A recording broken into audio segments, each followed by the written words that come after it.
Welcome to the World of DaaS, a show for data enthusiasts. I'm your host, Auren Hoffman, CEO of SafeGraph and GP of Flex Capital. For more conversations, videos, and transcripts, visit safegraph.com/podcasts. Hello, fellow data nerds. My guest today is Jack Abraham. Jack is the founder of Atomic, a startup studio that has launched some super successful companies, including him and hers, Openstore and Bungalow. Before starting Atomic, Jack co-founded Milo, which he sold to eBay. Jack, welcome Thanks to for World having of me. DaaS. Great to see you, Auren. I'm really excited. Now, Atomic is a startup studio, which is a company that founds other companies. And there's this rumor that you have this like master list of like 1,000 companies on it. Like, how do you narrow that down to the small number that you actually choose to start? Yeah, great question. The list is ever growing. It may be even more than that at this point. I would say it's informed by, one of the benefits of our model and the things that we do is we get to see so much. I mean, we're learning so much from every industry that we're in, everything we're starting. We're seeing white spaces in different areas. So, that's really accretive. I like to think that even as the number goes up, the quality also goes up because we get smarter about where disruption can be applied in the economy, where it can't, and why. So part of the process is generating better ideas in industries that can be disrupted as we know more about those industries from operating in them. From that point, the master kind of lesson that we've learned about ideas is it's actually not enough to have a good idea. A lot of people talk about that when you're starting a company. You have to have a good idea. I don't think that matters as much as having an idea that can reach mass distribution. So obviously you do want a good idea, but if it can't be distributed to a lot of companies or a lot of people, then it's not going to matter. And the truth is you have a lot of opportunity cost in your life of things you can work on. You have limited time. Time is the scarcest resource you have. So you really want to work on things that can be impactful and that can reach scale. So what we've really mastered at Atomic is determining of all these potential good ideas. First of all, let's validate and make sure that they are good ideas. Second of all, there's a process we go through where we make sure it can scale. We make sure the market's going to take it. Thankfully, at this point, with dozens of companies across our portfolio, we know how to operate virtually every distribution channel. And we have expertise in-house about how to operate those channels, how to scale those channels, what metrics look good in those channels and what metrics don't look good in those channels. And we'll take the idea, we'll run it through these distribution channels that we know how to operate, see if any of them really are viable and scalable. And if they are, then we'll proceed with the idea, we'll prototype it, we'll get it into the hands of customers before we materially invest in it to just validate that that's the case and that this is a big problem we're solving. But a lot of in addition to other quantitative and qualitative methodologies we use to look at things from first principles around, similar things that venture capitalists would, like, is there a good why now for this question? Is the market either small and growing really quickly or very large currently and able to be disrupted?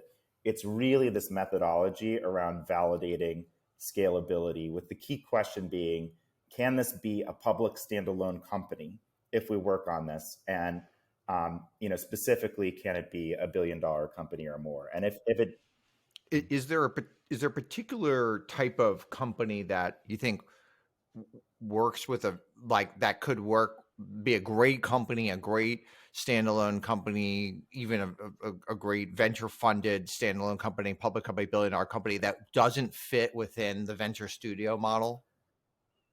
Like, or just like, you're like, this is a good company, somebody should go do this. This is great, but it just doesn't fit what we're going to be able to do. Yeah, it's a good question. I would say and I'm sure we're going to get into the models of this and how they work, but at least for funds, which is what ours is. Yep. The way fund math works is you want a diversified portfolio where you're allocating capital across a number of different companies and you're producing good risk-adjusted returns. In that model, working on very capital-intensive ideas, which could be amazing ideas by themselves, is pretty difficult to do because it requires so much concentration of capital in one or two companies that it throws off the ability to produce a really amazing portfolio. So capital barrier ideas is what I would call those ideas. One question I have for you: What have you learned from past venture studios, and going all the way back? In some ways, like Edison was like the OG of venture studios back in the day and stuff like that. Like going back over 100 years, what have you learned? Yeah, it's a great question. If you think about Edison in history, I mean, Edison is known primarily for his biggest successes, but he had a lot of failures. I mean, they were great and prolific about trying many ideas. And in some ways, back in history, JP Morgan was the first venture capitalist who was backing Edison Yeah. and helping get that off the ground. So, clearly one lesson there is trying enough ideas that you can find the ones that really work and really matter is pretty important. Fast forwarding into more modern history, there have been a number of people that have tried to essentially create an entity that would then go and start companies. And a lot of people point to Idea Lab, which during the 1999 phase was launching a number of companies. I think that one of the things that we learned from them, there's sort of two, I think, big lessons from them. One is quality matters more than quantity. So there was a point from talking with people who worked at Idea Lab where they were launching a new company every week. Oh my gosh. That's just wow. Too much. I mean, You're spreading yourself way too thin. There's way too much going on. Because Bill Gross, who's the founder, he's a genius. But if he's doing one every week, he just can't have attention to each one. And you kind of like really want him involved in those companies. Yeah, you want him involved. And, there was a boom that was happening. They were trying to take advantage of that. So I'm sure that was part of the reason why they did that. And they probably didn't have the infrastructure set up to be able to do that well. I think on top of that, one of the things that we were able to innovate on at Atomic is actually the structure of how you would go about doing these things. And, Bill Gross and other people before, they tried to create essentially a holding company where they would start all of the companies out of one company and they try to get that company funded, and that's how they would fund operations. And that's wrought with a lot of issues. Spinning companies out is very problematic. Doing things with the IP is very problematic. Making those companies investable later is very problematic. Keeping them in the holding company too long is very problematic. So one of the things that we did at Atomic is we really focused on, okay, how can we make everything as investable as possible? And that's why we actually invented, this sort of new modern studio fund model, which is we borrowed from venture capital, we took a little bit from private equity as well, and we said, how can we make a fund that's investable, that's going to produce very high returns, that therefore is going to attract a lot of institutional capital over many years? And so we borrowed from venture capital. We said it's going to be a fund model. It's going to be a normal look like that, so fund. you can appeal to similar LPs and types of things. Correct. Yep. As much as possible. And whenever we start a new company, it's going to be a C Corp. It's not going to be in a holding company. It's going to be a normal C Corp with a normal cap table that's going to be able to be understood by investors in a very normal, plain vanilla way. And it turns out making things investable really matters. And since that point that we created that model, there have now been 700 studio funds that have copied that model. Oh my gosh. We created. And but it's how does true it work? that Because it has become yes. For venture studio, you do in some ways you have higher costs, fixed costs than a typical venture fund will have will only have a small number of people in it. You're going to need more people to start in this. So how do you now you're going to own a much bigger share of the company, so your returns should be much better. But at least in the short term, I imagine the fixed costs are going to be higher. So how do you square that circle there? Yeah, so I'd say one of the biggest mistakes that I consistently see again and again from people that are trying to do this model is when I started Atomic, I had literally over 250 ideas written down in a list. And your temptation when you have a lot of ideas is to try as many of them as possible that you think are promising. Start building them. The problem with that is you start spreading yourself too thin. All of a sudden you have ideas that are out there, but they need more work. Maybe they're a little half-baked. You start bringing them to venture capitalists. They are half-baked. You need to continue to fund operations. They're not ready to raise capital, but they need to stay survive. And that trades down the brand and the reputation of the studio over time. So I think that it's critically important for anyone trying to do this model to start very slowly. And the thing that I'm most proud of at Atomic that I like to think about is we passed, what I think of as the marshmallow test, which is a famous psychological study that was conducted at Yale, where they took a kid and they put 2 marshmallows in front of the kid in a room. Or sorry, they took 1 marshmallow, they put in front of the kid in the room.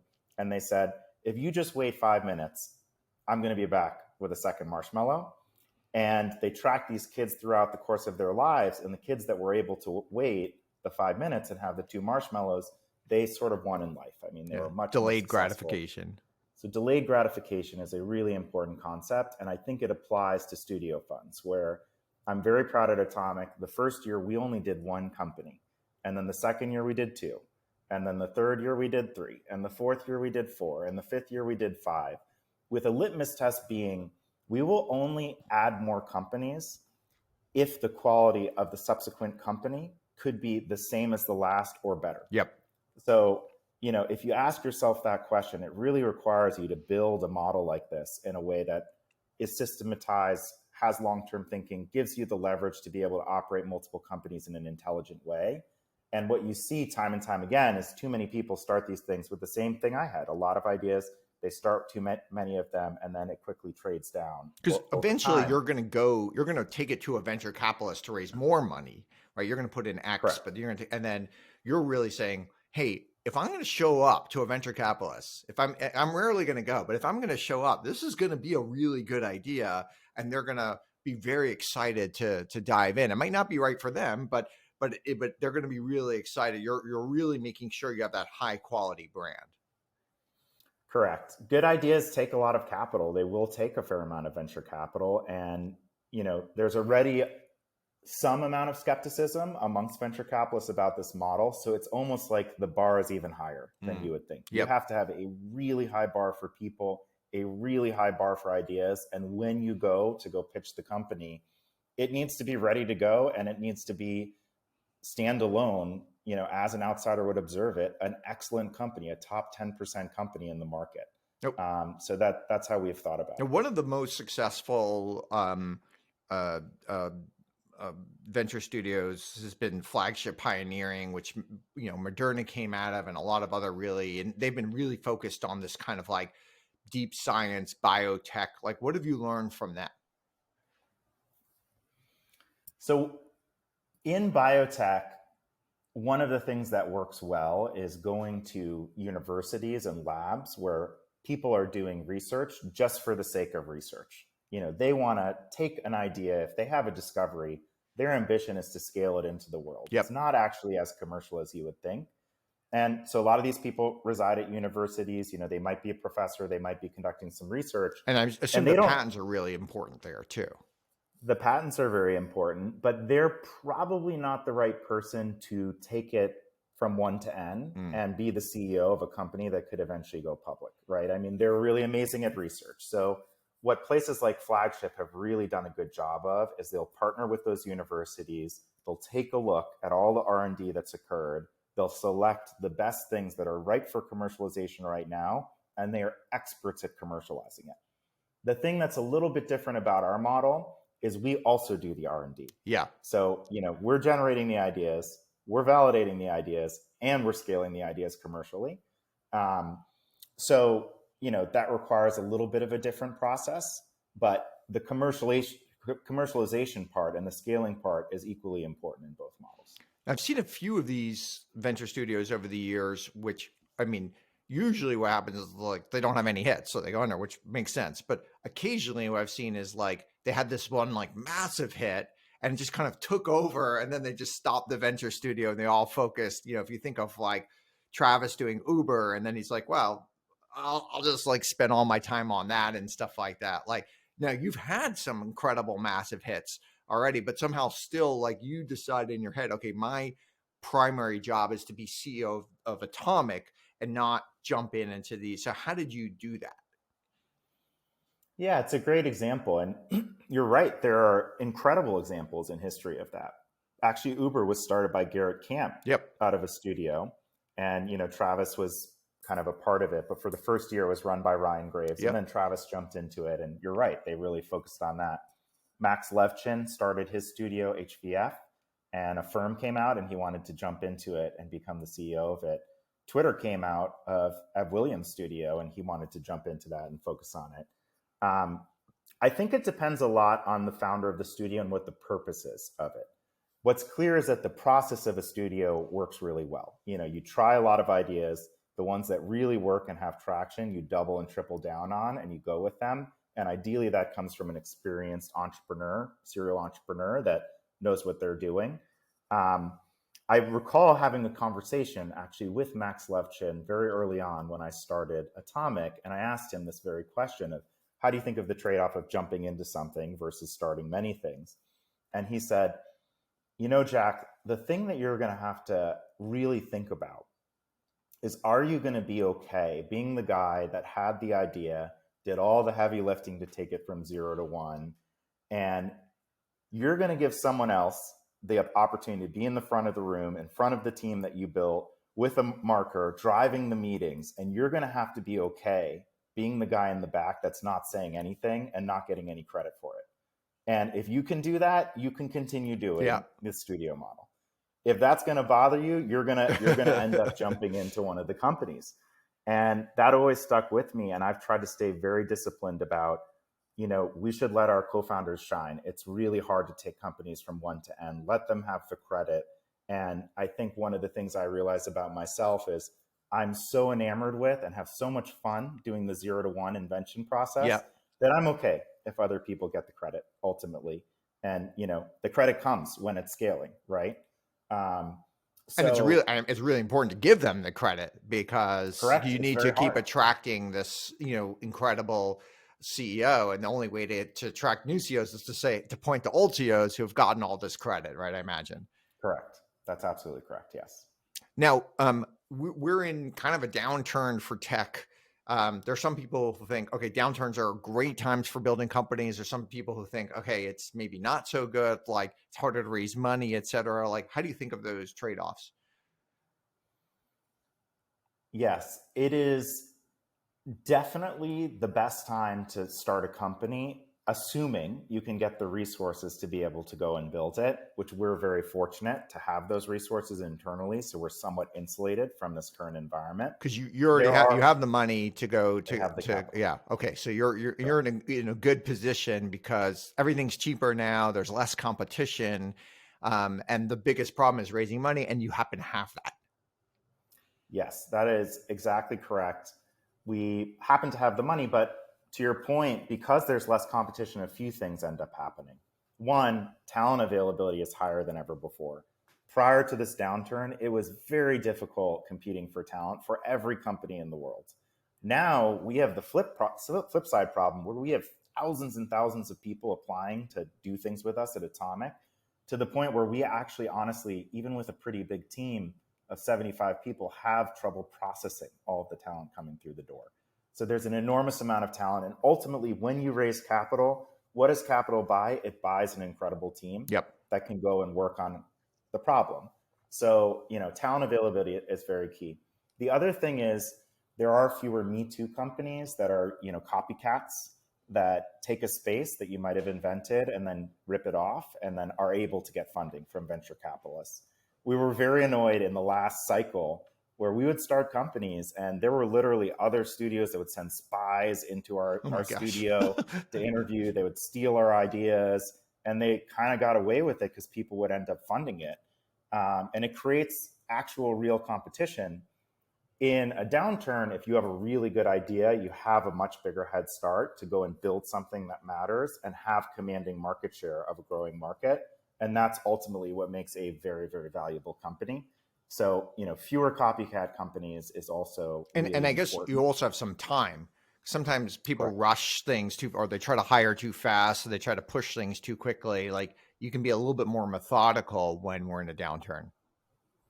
Correct. If you have something great, you still want to scale quickly, but you do have this, much wider gap of, T0 is when you start the company and T1 is when your competitor comes in. That gap widens in a downturn. And you mentioned recruiting. It does seem like part of one of the most important jobs of a venture studio is actually recruiting, right? And it doesn't seem like people sometimes forget that, or it's not really in. It's like you actually have to be good at like sourcing talent, finding talent, bringing people in. Like, how have you thought about that? Have you thought about it in a different way than, or how do you go about it? Yeah, the team, I believe in what Vinod Khosla says, which is the team you build is the company you build. Just because something comes out of a studio model and there's amazing entrepreneurs around it that are helping it, you do still need a really good team. And at Atomic, we've always just had a really high bar for people. And it goes back to that quality quantity trade-off Yep. that I talked about earlier, where at this point, when we have thousands of people applying to do things at Atomic, we can get really, really high quality people for many ideas. When we started, we did not have that, right? So the key thing is quality. You have to keep the bar high and you have to raise it over time. That goes not just for ideas, but also for people.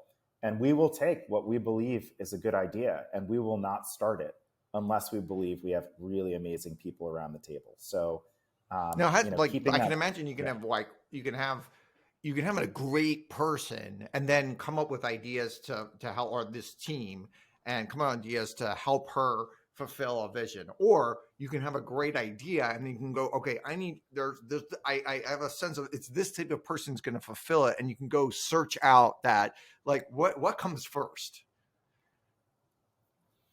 You can do it either way.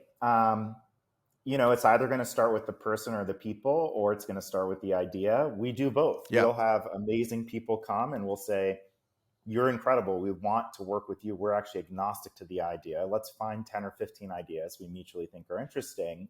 Let's run our process. Let's validate them. Let's take the top 3 and prototype them. And if one is really jumping off the page and we mutually think it's worth founding, then we'll go and start the company. And that's a really good process that works really well. The other way is you can have a really compelling idea and you can take it through 0 to 1 yourself. You can get it to the point that it's working. And then when it's really working, you can still, just like with Uber, that example of Garrett and Travis, Ryan took it from 0 to 1 over the first year. Did an and then amazing they brought job. in Travis. Yeah. He did an incredible job doing it. Brought in Travis a year later, and Travis did an incredible job scaling it. So that model can work well too. Over time, now that we have 75 people in our studio, we can reliably, while keeping quality high, do more 0 to 1 ourselves, because 0 to 1 is very difficult. But both methodologies work. I'd say earlier on, the people first methodology works. Later on, you can afford to do more 0 to 1 internally, make things really work, and then scale companies that way. Now, you've done quite a few things with Keith Raboy from Founders Fund. Like, what have you learned with working with him? Yeah, Keith is absolutely incredible. I think he's one of the best people in our industry at identifying talent really, really early on before other people have found it. And I think he learned this from Peter Thiel of, if you can find undiscovered talent, essentially, diamonds in the rough, and then you can develop them and invest in them. Investing in someone whose slope is like this, even if it takes a little bit more time, eventually it's going to be higher than someone who maybe is here, but their slope is like that. So if you can identify people with very high potential where the slope is very high and if you think it's going to continue, that can be a better bet. It does take more work. It takes a different type of pattern recognition to find that person or people. But being able to identify that early on and make those bets is very important. And Keith has consistently proven that he's able to do that. The thing, though, that I think it's very, like, you're right. He is unique at spotting this talent, often, uncredentialed young talent. Very, very hard to know from a LinkedIn profile that this person, so you actually have to spend some time with that person. And he finds them in the most random place, at like the soccer game or at the Barry's bouquet, or, just like a completely random place you wouldn't expect. But I think that's very hard to teach. It's like he's got some sort of gut instinct about it that I don't know that, like, he could pass that on to somebody else.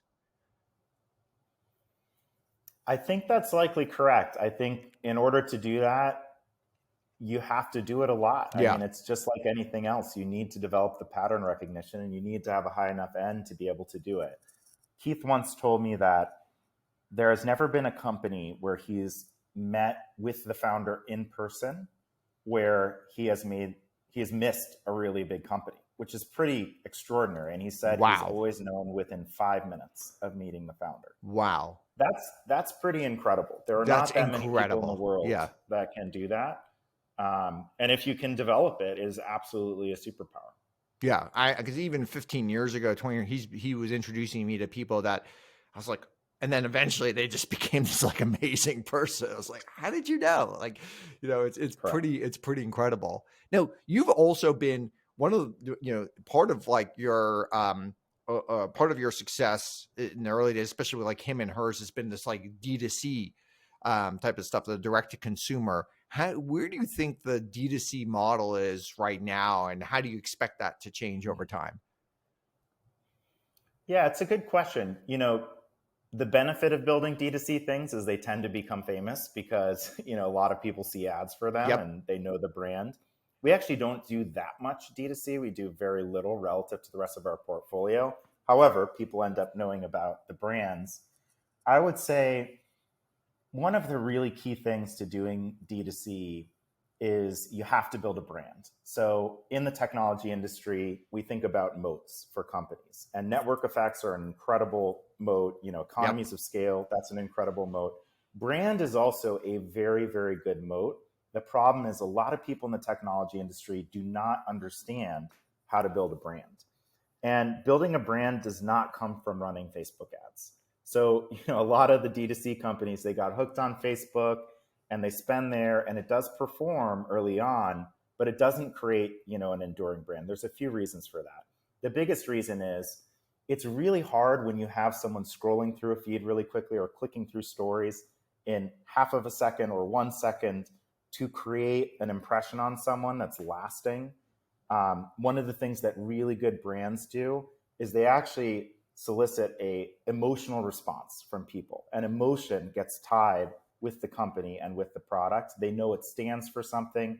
It becomes credible in their mind, and it becomes differentiated, and it kind of becomes saved in the brain of people. That usually takes longer to develop. Maybe there's some people that can do that in a 1 second flash of an image. But realistically, what most brands can do is barely tell what their product is and why someone should buy it. They're not going to go that much further. So what it requires to build a brand is you have to be able to figure out how to use channels that give you more time to create the emotive response. And that's typically TV, it's radio, it could be video, but online video people skip as well, and usually only watch a second of Yep. that. Or And some if you sort of can do that, PR or something like that around it. correct. If you can do that and you can, create this emotional response and resonance with the brand that people decide, I like this company is credible, that can be enduring, and that can be a moat that can be established for a long time. So that's one thing that we've done very well at Hims and Hers and continue to do really well. Early on, we said we are not going to have Facebook be more than 25% of the spend on marketing, and we're going to have to figure out all the other channels. And we were successful at doing that, and continue to. How do you think like a successfully B2B company can learn from that? How do they think? Because brands can be really important, but it does take a long time. Yes, like Twilio and Stripe have incredible brands today, but when they're at, even at 10, 20 million ARR, they probably didn't. Yeah, B2B brands, it's some of the same principles of, creating some kind of emotional resonance with the brand, something that you stand for, something that people really like. Some B2B companies that have really scaled and built amazing brands are very successful doing that in person at trade shows, either ones that they attend or more likely ones that they host, where they are the center of attention for days of all of the people that matter for their company.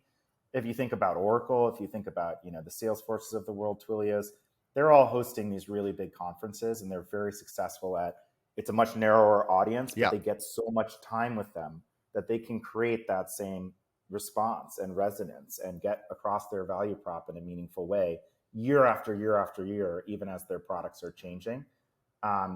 So that's something, as B2B companies scale, if they can nail that, they have a real shot That's at good. I've building seen something companies even enduring. with like 40 customers start a trade show, and it's like starts as a customer conference, 100 people show up or something, and then that slowly starts to build on itself. And sometimes they'll even invite their competitors in, and it's like, okay, but now they're the center of this kind of discussion about things.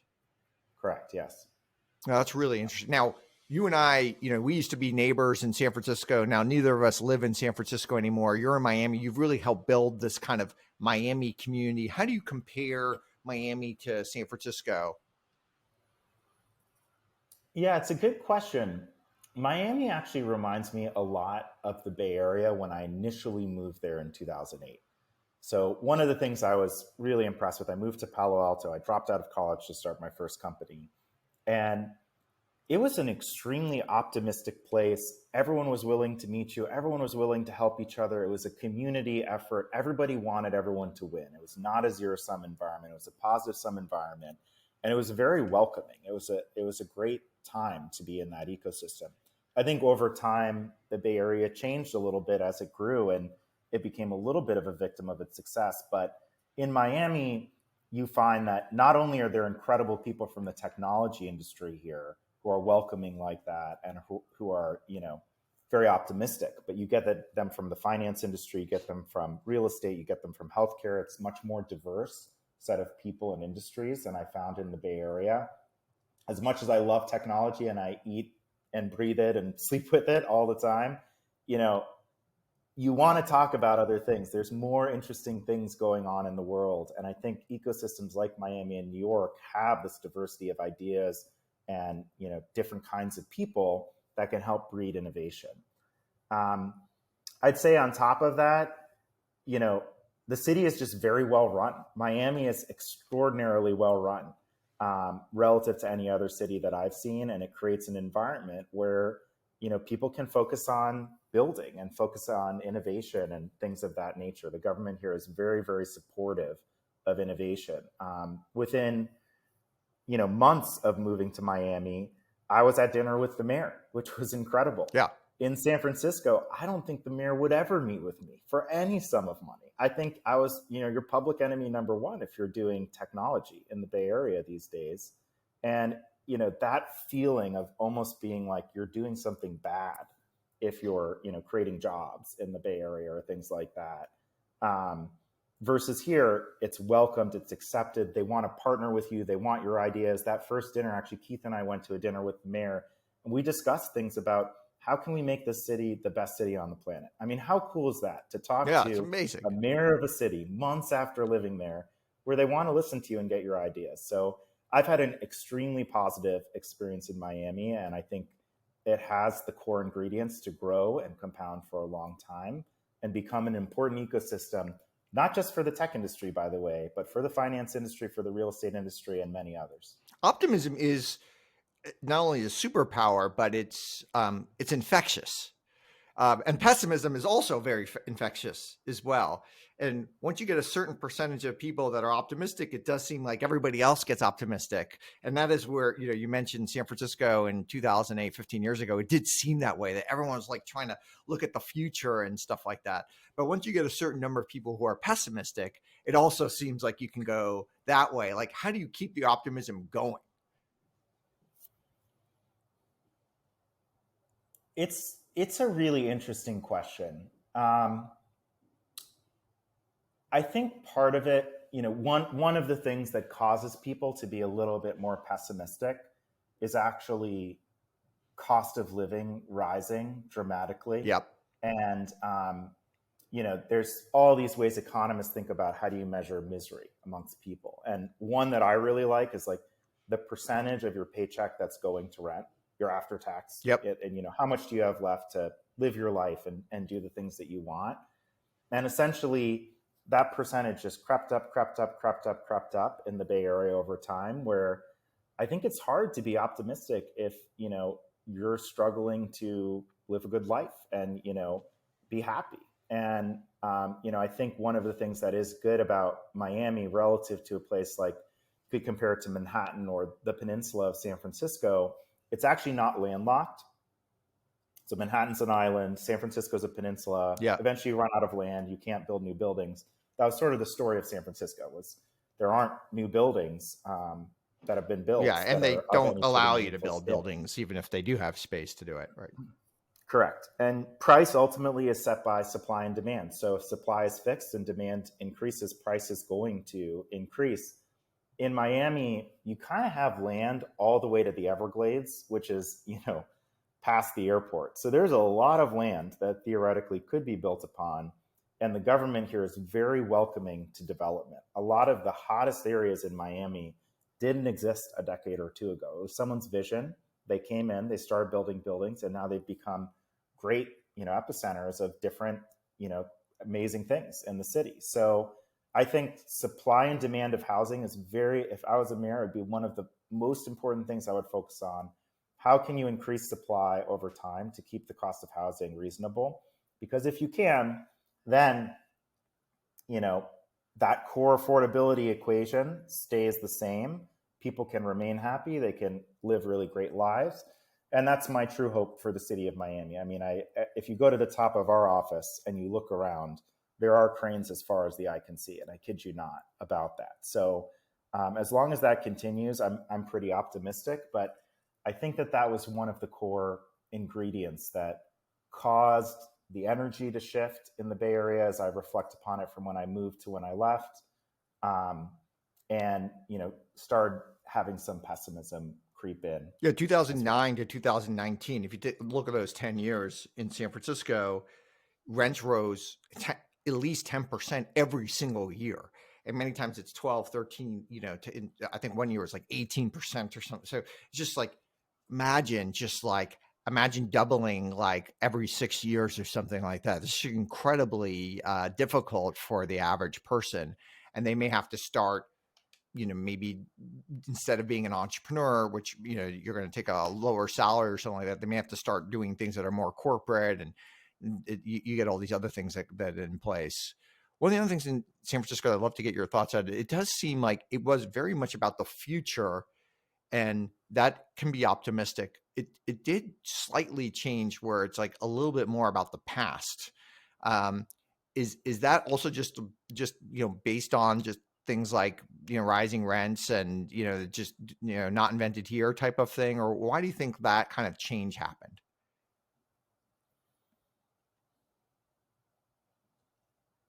It's a really interesting question. I would say that people were dissatisfied with the change that was happening, and therefore they started focusing on what could have led to this, or pointing fingers, as opposed to, wow, how amazing can the future be, Yeah. and what can we build together, and how can we all benefit from this, which is what you want to focus on. I mean, that's a great way to live your life, and a great feeling to live in a place that's wired that way. Here it definitely feels like it is very future oriented. It's focused on how can we build a better future, and who can participate in that, and how can everyone win in the process. And I think that those are the right questions to ask. A couple of personal questions, kind of jumping off on this. Like, you are a happy person. Like, I've known you for a really long time. You always seem very happy. You're always positive. You're always focused on the future. Like, is that something you've like trained yourself to do? Because I think it would be great if more people were like that. Or is that just like who you are and nothing you can do about it? I think part of the answer to that is it is a little bit wired into me for whatever reason. I am a very optimistic person. I can see many paths to things being successful. That doesn't mean that they're all going to work, Yep. but I have a very high belief in my ability and my team's ability to find one of those paths and to be successful at going down that path. I think being able to see many, many paths to successful outcomes is critically important for someone to be optimistic. If there's a lot of different paths and you're confident you have the time to traverse them, and you will be able to find one ultimately that works, that leads to a positive feeling that things are going to end up working out. So I think that that's one element. I think one of the most important things for human beings in general is how they're wired and the questions they ask themselves when they're presented with new opportunities. That could be something you generate. It could be something someone else generates. But, over time, I did notice, more people kind of adopting the thinking of, why is this going to fail? Which is easy to think about Yeah. when you're being presented with tons of different ideas. How's this going to fail? What are the holes in it?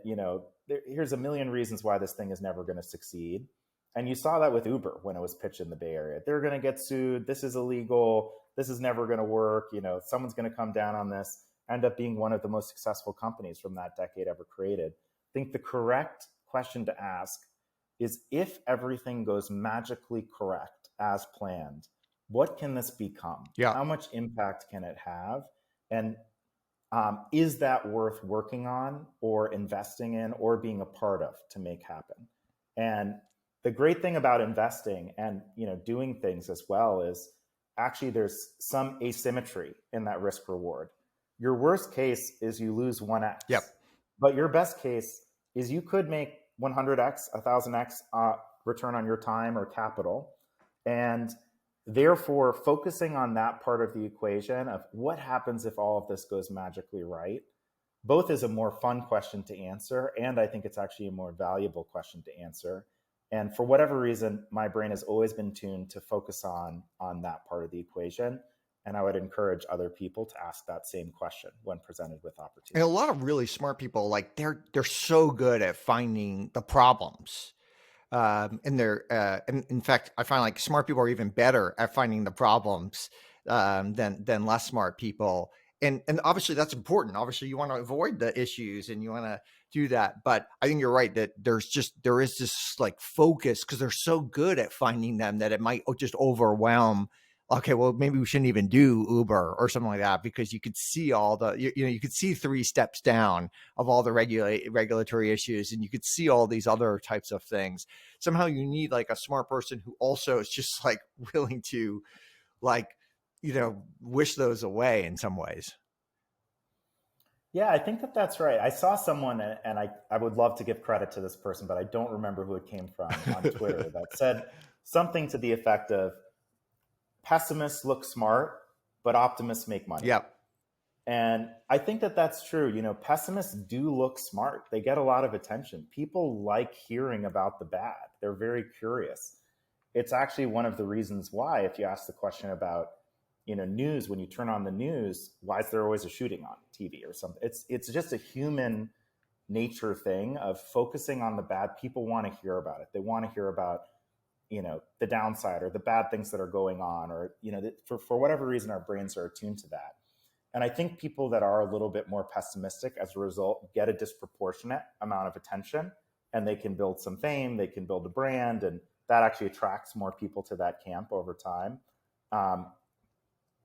Optimists, the other thing about being optimistic is you can't always be right by definition. Yeah. Because the future has many divergent paths, and you will get criticized for the things that you are incorrect about. And, a lot of people don't have the bravery or the fortitude to be able to take that when that occurs. But I think it's important to be able to take it and go after things that really matter. But the doomerism is also just like less fun. And my guess is people are just less happy. I mean, some people are always happy being unhappy. I have a lot of friends that way too. But like if you could just wire yourself just slightly different to be on the optimism side, you're going to have a more fun life. Yeah, I think that's right. I remember reading about, there was a product that was created. I think it's called the 5-minute journal or the 7-minute journal, which you can both buy a physical version of, and there's like a digital version and apps and things like that, where people studied this. And that would ask you, again, the questions I think are actually so important. Yeah. So it would ask you things like, what are the great things that happened today? What are things you're grateful of? What are things you want to focus on? And just by asking yourself those questions and running them through your brain, you will become happier as a person, it turns out. They actually studied that. And people that consistently did that at least once a day became much happier people. So you have a lot of ability with yourself to choose what you focus on and what you allow into your brain. And a lot of that is determined by the questions you ask. And asking questions that lead you on a better path, I think, is pretty important, and something you have to work at doing yourself, because the world does not necessarily present those to you. Yeah. In fact, the world's almost conspiring against you. So you really have to do that. Right. All right, this has been great. Couple other questions. One, like, how do you think of yourself on the insider versus outsider axis? In some ways, like you're an outsider doing all these things that are different, but you also kind of work on the inside. I feel like you're kind of an interesting hybrid of an insider versus outsider. I've been the kind of person where I've never loved being the part of camps. I just like evaluating things for myself from first principles. There are outsiders I absolutely love. There's others that I don't like. There's insiders I absolutely love and other ones that I don't like. It's more on the individual than being a part of a camp. I don't like the idea of being a part of a camp. Like a tribe. You're anti-tribe in a way. I'm kind of anti-tribe. Yeah. I think, if you can just pick the path you want and choose that and not have other people influence it, I think it's great. That being said, I do know I think differently than a lot of other people. So I'd probably put myself a little more in the outsider camp from that perspective. And I do know a lot of outsiders, and I'm a fan of them. So perhaps I'm an insider of the outsiders or something like that. But I also love all of the insiders, and I see great things in them. So at least, that's my perspective on it. Oh, that's really okay. Last question we ask all of our guests: what conventional wisdom or advice do you think is generally bad advice? One piece of conventional wisdom that caught on in the tech industry in a material way was that the idea doesn't matter and all that matters is execution. And this was sort of, initially populated by Paul Graham and the Y Combinator crowd of, just execute, that's all that matters. I think that is so far from the truth.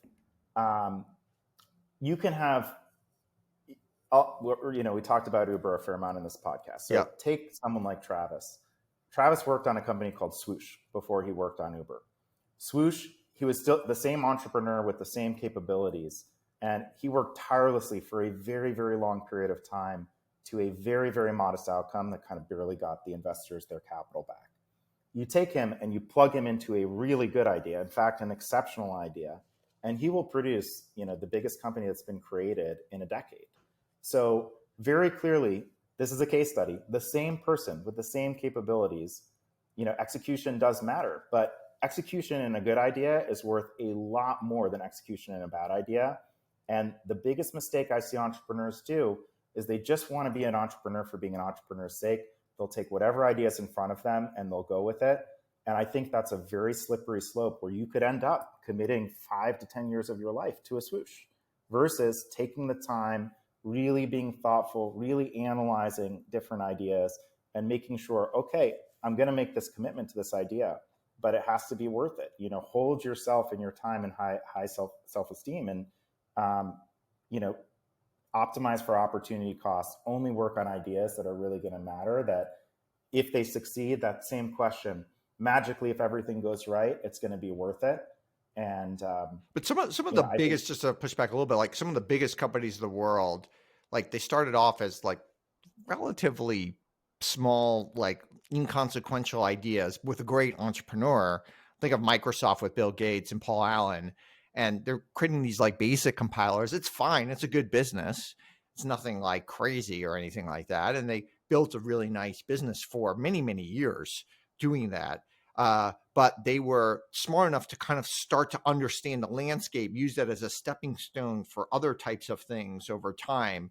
And obviously built, one of the most iconic companies ever existed from there. So how do you think of those two types of things? Yeah. So when I say working on things that matter, that's not just ideas that matter today. Yeah. It's also ideas that can matter tomorrow. And that's a much more difficult thing to understand and analyze, which is why I understand, people have difficulty in choosing that. I would argue, even though the computer market and the computing market, when Bill Gates got started, was small, it was very clear to him and to other people, and he had a vision that they were going to put, a computer on every desk with software on it, and it was going to be a material part of running the future of the world. So it's okay to, I'm not saying you have to work in some massive market to start, but you have to work on something that's going to be worth your time and it's going to matter in the future. If it's a small thing today, but it's growing quickly, and you think that it's going to be a material part of the future, that's absolutely worth working on. In fact, those can be some of the best ideas to work on because they're non-obvious to people today.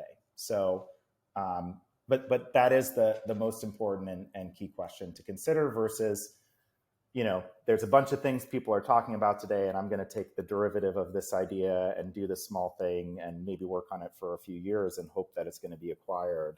I think shooting really high, you have limited time in your life, and doing things that you believe in that are really going to matter is very important. Okay, this has been awesome. Thank you, Jack Abraham, for joining us. Roll the Dice. I follow you at Jack Abraham on Twitter. I definitely encourage our listeners to engage with you there. This has been a ton of fun. Awesome. Thanks so much, Auren. Really enjoyed it.